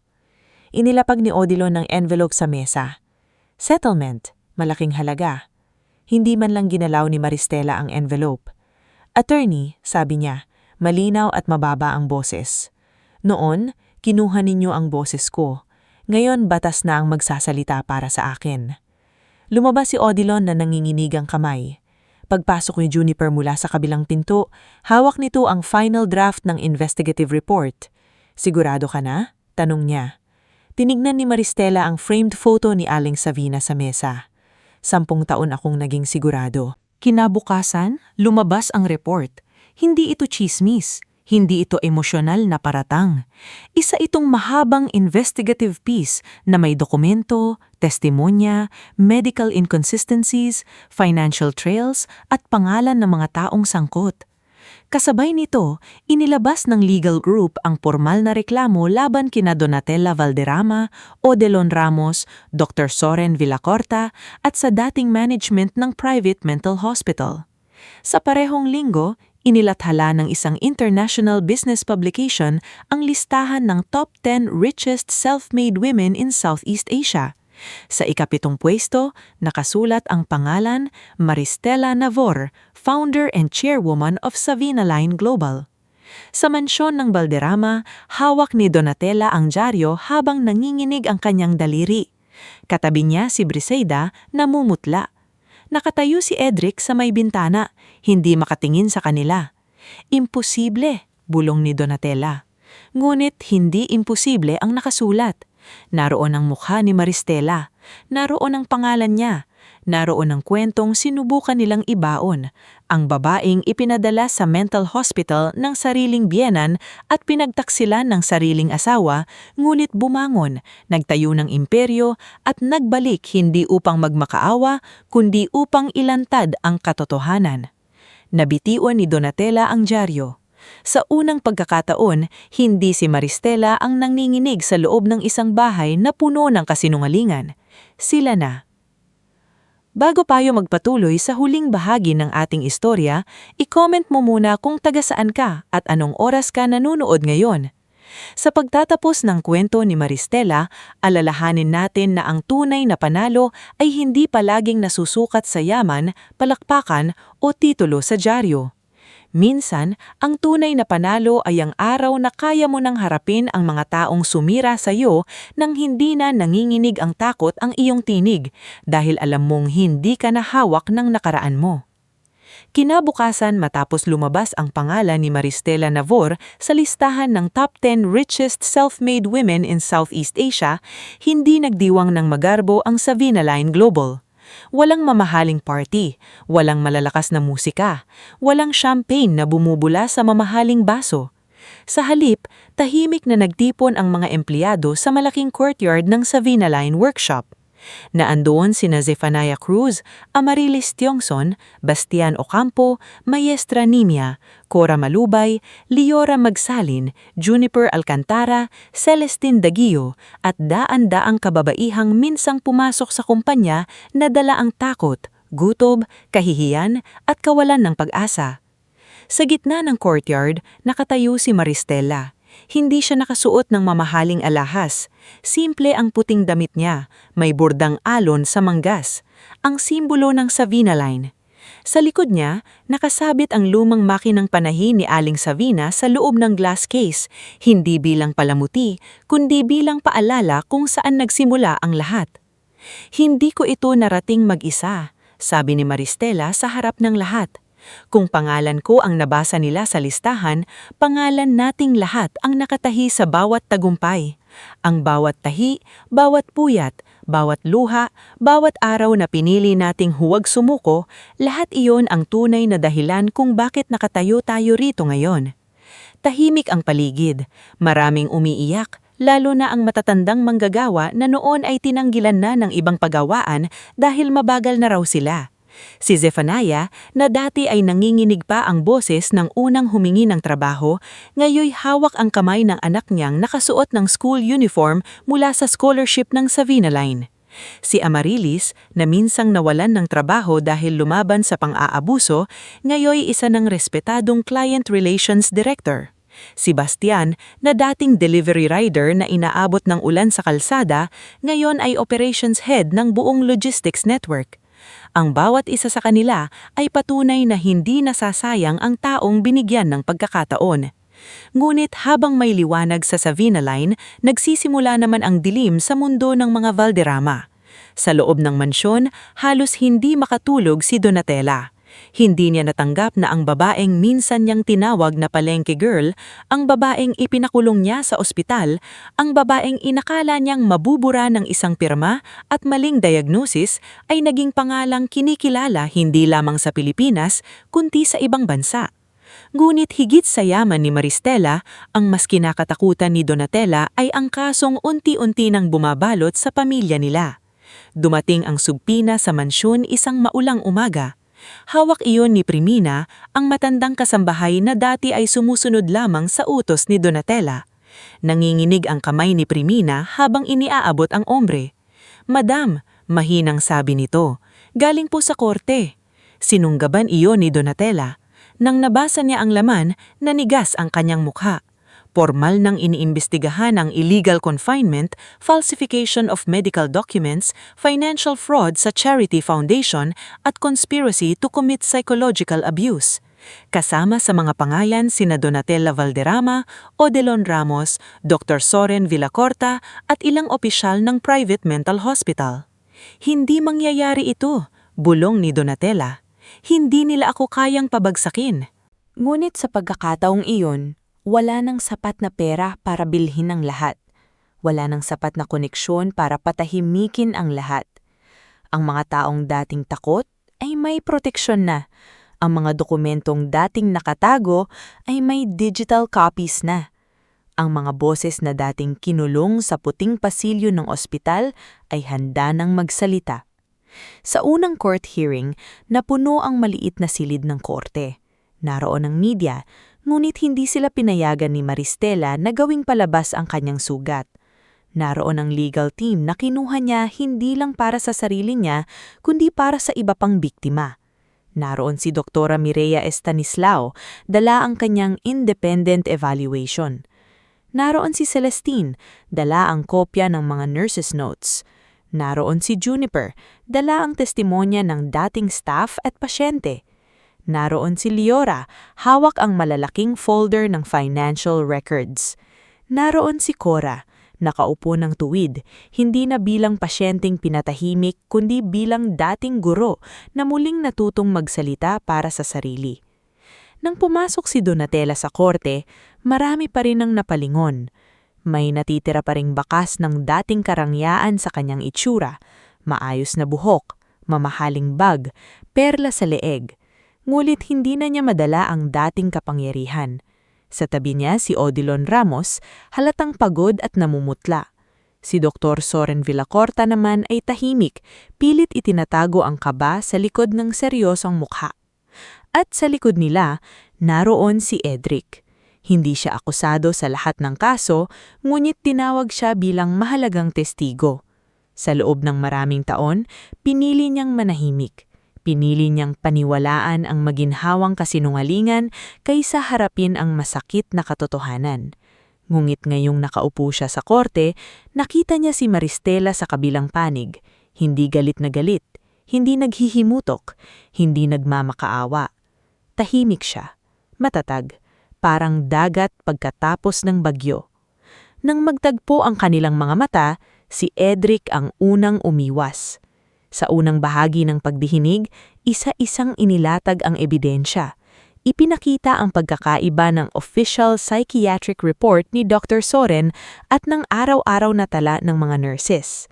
Sa tala ni Celestine at ng ilang kasamahan niya, malinaw na si Maristela ay coherent, cooperative at walang indikasyon na panganib sa sarili o sa iba.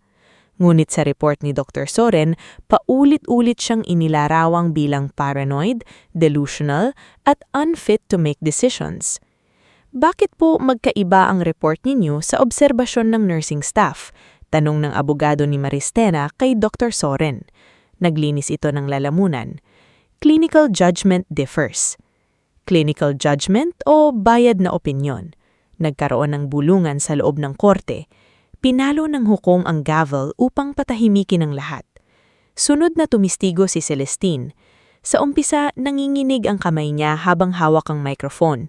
Hindi madali para sa kanya ang aminin na matagal siyang nanahimik dahil sa takot. Ngunit nang makita niya si Maristela na bahabyang tumanog sa kanya, lumakas ang loob niya. Hindi po baliw si Maristela. Takot siya, oo. Nasaktan, oo. Pero malinaw ang isip niya. Ang mali ay ang sistemang ginamit para ikulong siya. Pagkatapos ay tumistigo si Cora Malubay. Dati siyang guro, kaya nang magsalita siya, malinaw at buo ang bawat pangungusap. Akala ko po noon, wala nang makakarinig sa amin. Sa ospital na iyon, kapag mahirap ka o matanda ka, sapat na ang pirma ng pamilya para mawala ang boses mo. Pero si Maristela ang unang nagpaalala sa amin na hindi porke nakasuot kami ng hospital gown ay wala na kaming karapatan. Sa sulok ng korte, napayuko si Donatella.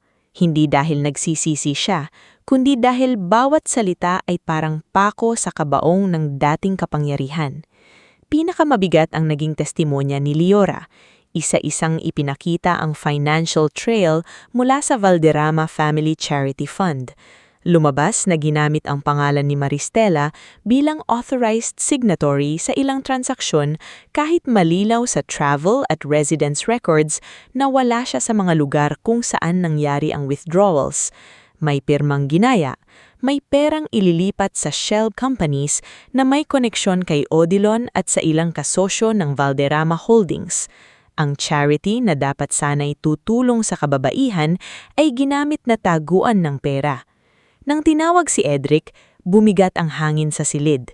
Tumayo siya, lumakad patungo sa witness stand at nanumpa. Sa unang tanong pa lang, halatang hirap siyang huminga. Mr. Valderrama, tanong ng abogado, noong nagsabi ni Maristela Navar na may ginamit na pekeng dokumento sa kanyang pangalan, ano ang ginawa ninyo? Matagal siyang natahimik. Wala, sagot niya sa wakas. Naniwala po ba kayo sa kanya? Napapikit si Edric. Hindi. Pinili kong paniwalaan ng ina ko. May dahilan po ba kayong isiping nagsisinungaling si Maristela? Wala siyang maisagot agad. Pagkatapos, mahina niyang sinabi, natakot lang ako.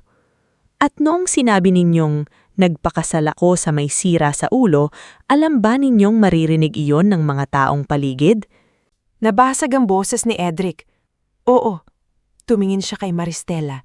Sa pagkakataong iyon, hindi siya umiwas. Ginawa ko iyon dahil duwag ako, sabi niya, kahit hindi iyon ang tanong. Dahil mas madali para sa ikinatawagin siyang baliw, kaysa tanggapin na ang pamilya ko ang may kasalanan. Hindi ko siya pinrotektahan, hindi ko siya pinakinggan, at kahit anong mangyari sa akin pagkatapos nito, alam kong may parte ng buhay niya na hindi na maibabalik dahil sa katahimikan ko. Walang ekspresyon ng mukha ni Maristela, ngunit sa ilalim ng mesa ay marahang hinawakan ni Leora ang kamay niya. Hindi na ito para pigilan siya, para ipaalalang hindi na siya mag-isa. Pagkatapos ng hearing, sa hallway ng korte, lumapit si Edric kay Maristela. Agad na humarang si Bastian, ngunit itinaas ni Maristela ang kamay. Sandali lang, sabi niya. Tumigil si Bastian, ngunit manatili sa malapit. Si Edric ay mukhang lalaking 10 taong tanda sa huling alaala ni Maristela. Wala na ang dating kumpiyansa. Wala na ang lalaking kayang magtago sa likod ng apelyido. Stella, simula niya, ngunit agad siyang natigil na parabang wala na siyang karapatang gamitin ang dating palayaw nito. Maristela, patawad. Tahimik siyang tiningnan ni Maristela. Hindi ko hinihinging patawarin mo ako ngayon, sabi ni Edric. Hindi ko rin hinihinging bumalik ka sa akin. Alam kong wala na akong karapatan. Gusto ko lang sabihin na totoo ang sinabi ko sa loob. Duwag ako. At kung may isang bagay akong pagsisisihan hanggang mamatay ako, iyon na yung araw na hinayaan kitang isakay sa van habang umiiyak ang nanay ko sa gate. Nang marinig ang pagbanggit sa kanyang ina, bahagyang nanginginig ang labi ni Maristela. Ngunit hindi siya bumagsak. Hindi na tulad ng dati. Minahal kita noon, Edric, sabi niyang mahinang. Kaya mas masakit na ikaw ang unang naniwala sa kasinungalingan nila. Tumulo ang luha ni Edric. Alam ko, pinapatawad kita, Edric, sabi ni Maristela, at sa unang pagkakataon ay napatingin si Edric na parang hindi makapaniwala. Ngulit nagpatuloy siya. Pero ang pagpapatawad ay hindi pagbabalik. Hindi ibig sabihin nun ay bubuksan ko ulit ang tintong, halos ikinamatay ko. Ang sugat na gumaling ay hindi dahilan para hayaang saktan muli. Tumanggo si Edric, umiiyak, ngunit hindi na lumalapit. Salamat, bulong niya. Hindi ko ginawa iyon para sa'yo, sagot ni Maristela. Ginawa ko iyon para sa sarili ko. Lumipas ang mga buwan ng paglilitis, hindi naging mabilis, hindi naging madali, at hindi naging perpekto. May mga pagkakataong sinubukan ng kampo ni Donatella na baliktarin ang kwento. May mga araw na pagod si Maristela ng paulit-ulit na pagharap sa detalye ng pinakamasakit na yugto ng buhay niya. Ngunit sa bawat hearing, may bagong testigong lumalabas. May dating nurse na umaming pinapapirma sila sa mga reports na hindi tugma sa totoong nangyayari.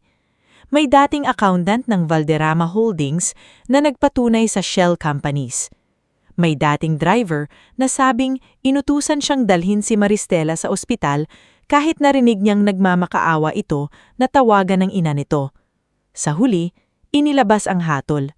Si Donatella Valderrama ay napatunayang guilty sa conspiracy, falsification, at illegal confinement-related charges. Hindi man ganoon kahaba ang parusa gaya ng inaasahan ng iba, sapat itong magtanggal sa kanya ng kalayaan at impluensyang inakala niyang habang buhay niyang hawak. Si Odilon Ramos ay nadisbar at nahatulan din sa falsification at obstruction. Si Dr. Soren Villacorta ay nawala ng lisensya at naharap sa kasong kriminal at administrati. Ang private mental hospital ay ipinasara matapos ang malawakang audit at ang ilan sa management nito ay kinasuhan. Si Briseida naman, matapos umaming may alam siya sa ilang bahagi ng pagtatakip, ay napilitang magbayad ng civil damages at nawala sa kanya ang posisyon sa natitirang negosyo ng pamilya. Nang marinig ni Donatella ang hatol, hindi siya umiyak. Tumingin siya kay Maristela na puno pa rin ng galit na parang siya pa rin ang biktima. Ngunit hindi na natinag si Maristela. Sa loob ng maraming taon, hinintay niya ang araw na iyon. At nang dumating, hindi pala galak ang naramdaman niya, kundi katahimikan. Isang malalim, mabigat, ngunit malayang katahimikan. Pagkalipas ng isang taon, binuksan ang Sabina Line Foundation Center sa mismong lupang dating kinatatayuan ng lumang garahe ni Cora. Malaki na ang gusali ngayon, ngunit may isang bahagi roon na sadyang iniwan ni Maristela na may lumang pader at kahoy mula sa dating garahe. Sa tabi nito, nakasulat, "Dito nagsimula ang mga taong hindi pumayag na manatiling wasak." Sa Sabina Foundation may libreng training sa pananahi, design, bookkeeping at small business management. May legal assistance desk para sa mga kababaihang inaabuso. May counseling room na pinamamahalaan ni Celestine at ng mga lisensyadong therapists. May daycare para sa anak ng mga trainee. Si Cora ang naging school director. Si Zefania ang nagtuturo ng embroidery at product design. Si Amarillos ang namahala sa scholarship at placement program. Si Bastian ang bumuo ng community delivery network para sa maliliit na producer. Si Liora ang nag-set up ng transparent funding system. Si Juniper naman ang nagtatag ng advocacy publishing arm na naglalabas ng mga kwento ng pagbangon hindi para pagkakitaan ng sakit, kundi para bigyan ng boses ang matagal nang pinatahimik. Sa araw ng pagbubukas, naglakad si Maristela sa bawat silid. Sa sewing room, may mga batang ina na natututong gumupit ng tela. Sa legal room, may matandang babaeng umiiyak habang unang beses na nakikipag-usap sa abogado tungkol sa lupang inagaw ng kamag-anak. Sa counseling room, may dalagang tahimik na nakahawak sa tasa ng tubig, sinusubukang magtiwala muli. Sa bawat mukha, nakita ni Maristela ang iba't ibang bersyon ng sarili niya noon. Lumapit si Maestra Nina, dala ang isang shawl na espesyal niyang hinabi. Para sa'yo, sabi nito. Maestra, sobra na po ito. Hindi sobra ang pasasalamat sa taong nagpaalala sa amin na may halaga pa ang kamay namin. Isinuot ni Maestra Nimia ang shawl sa balikat ni Maristela. Sa sandaling iyon, naramdaman ni Maristela ang bigat at init ng lahat ng taong kasama niyang bumangon. Ilang taon pa ang lumipas. Mas lalo pang lumawak ang Savina Line Global, ngunit pinili ni Maristela na manatiling simple ang sariling buhay. May bahay siya, oo, ngunit hindi mansyon na puno ng lamig. Ang bahay niya ay may hardin, may maliit na sewing room at may mga litrato ng mga taong naging pamilya niya. Sa gitna ng sala, nakalagay ang larawan ni Aling Savina at Mang Daksiano. Isang umaga, bumalik si Maristela sa San Isidro del Mar. Hindi na siya ang dalagang nagtitinda ng kakanin sa palengke, ngunit hindi rin niya kinalimutan ang amoy ng dagat, ang ingay ng bangka, at ang kalsadang minsang dinaanan niya pauwi habang dala ang bayong. Kasama niya sina Liora, Celestine, Juniper, Cora, Zefania, Amarilius, Bastian, at Maestra Nimia. Kasama rin ang ilang eskolar ng Savina Foundation, mga batang babae na minsang muntik nang tumigil sa pag-aaral dahil sa hirap. Sa lupang dating kinatatayuan ng maliit nilang bahay, ipinatayo ni Maristela ang Savina Women's Village. Hindi ito marangyang resort.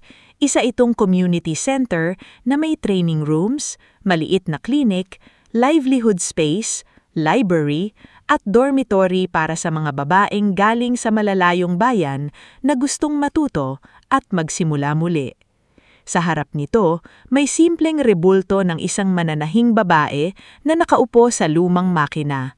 Sa ilalim, nakaukit ang pangalan, Savina Navor. Bago ang pagbubukas, pumunta muna si Maristela sa puntod ng kanyang ina. Dala niya ang sariwang bulaklak at isang maliit na piraso ng tela na may burdang alon. Lumuhod siya sa harap ng puntod, hinawakan ang malamig na bato at ngumiti ng may luha sa mata. Ma, sabi niya, nagawa natin. Hindi nagawa ko. Dahil para kay Maristela, sa bawat tagumpay niya, naroon ang kamay ng inang nagturo sa kanya manahi, magtiis, magmahal at tumayo ng hindi ginagaya ang kalupitan ng mundo. Maya-maya, lumapit si Juniper at iniabot sa kanya ang isang sobre. Galing kay Edric, sabi nito, ipinadaan sa opisina, hindi ko binuksan. Tinanggap ni Maristela ang sobre. Matagal niyang tinitigan bago binuksan. Maikli lang ang liham. Maristela, hindi ko naguguluhin ang buhay mo. Ibinenta ko ang natitirang personal na assets na naiwan sa akin at inilagay ang malaking bahagi sa compensation fund para sa ibang biktima ng ospital at charity fraud. Hindi nito mababago ang nakaraan, hindi nito maibabalik ang mama mo, pero ito ang huling bagay na kaya kong gawin nang hindi hinihingi ang kapalit. Sana manatili kang malaya. Edric. Tinupi ni Maristela ang liham. Wala nang galit na sumiklab sa dibdib niya. Wala na ring lumang pag-ibig na bumalik. Ang naroon na lamang ay kapayapaan galing sa taong tuluyan ng nakatawid. Tapos na, mahinang sabi niya. Lumapit si Liora. Ayos ka lang? Tumanggo si Maristela. Oo, sa wakas, oo. Sa pagbubukas ng Savina Women's Village, nagsalita si Maristela sa harap ng mga tagabayan, empleyado, eskolar at mga babaeng unang papasok sa programa.